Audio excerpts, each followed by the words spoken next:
Magandang araw mga kabukid, ano?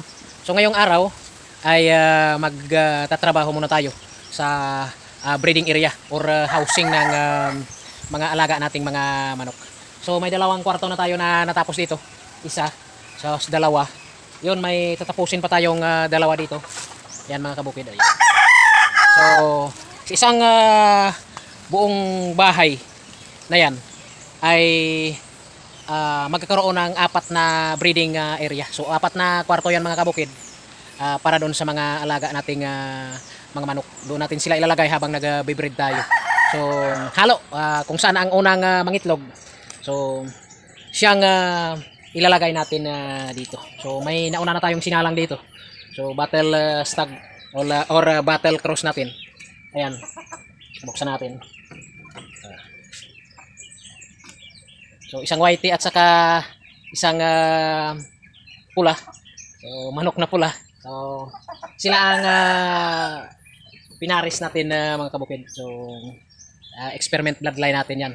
So, pero ang puti white hats 'yon mga kabukid. At saka yung pula natin may 50% hats at saka may 50% na isang linya na tayo mismo ang nagde-develop. So tara let's mga kabukid at umpisa natin ang isang or ang dalawang kwarto pa nito na tatapusin natin ngayong araw. So hindi aabot ito ng isang araw kasi may mga ginawa na tayo doon na ididiretso na lang natin kabit.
So tapos na natin ang pangatlong pintuan mga kabukid. So dito sa kabila ay last na lang. Last na pintuan na lang. Tapos na ang isang buong breeding area natin. So apat na kwarto mga kabukid.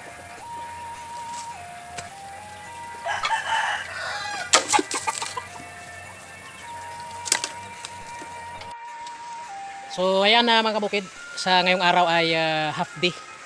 Natapos natin ang paggawa ng dalawang kwarto ng breeding area natin. So ito, tapos na. So door number 1, tapos na. Ayan, door number 2. Tapos, so mamayang hapon, ilalagay na natin ang mga inahin dito na nakasalang. Na yun naman ay na-deworm na natin. So ready for breed na sila mga kabukid. Door number 3, may laman yan mga sisiw natin. So ililipat na lang natin ito dun sa isang area na ginawa din natin para sa mga sisiw. At saka last door number 4 na kabukid. Ayan ay may nakasalang dyan. Ayan. Ayan. So isang white hats at saka isang ang inahin natin na mga kabukid ay white hats yan.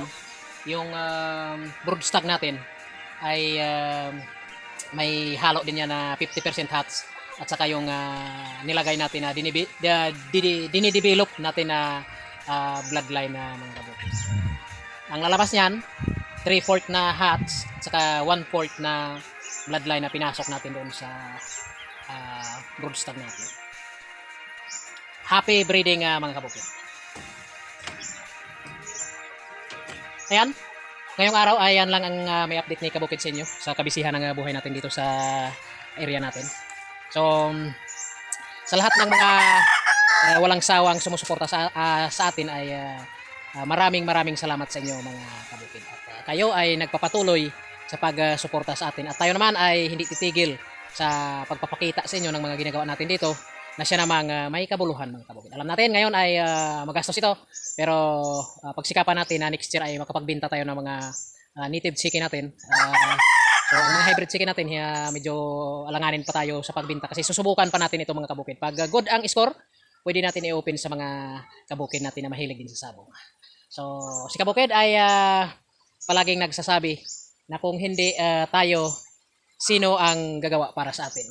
At kung hindi ngayon, kailan na mga kabukid? Dapat simulan mo ngayon na. Magandang araw. God bless sa ating lahat mga kabukid. Yan na mga kabukid sa mga alagang sisiw natin ang sisigla. Ayan, nagsisitalon-talon sila. Ayan. So kakatapos lang natin sila pinakain mga kabukid.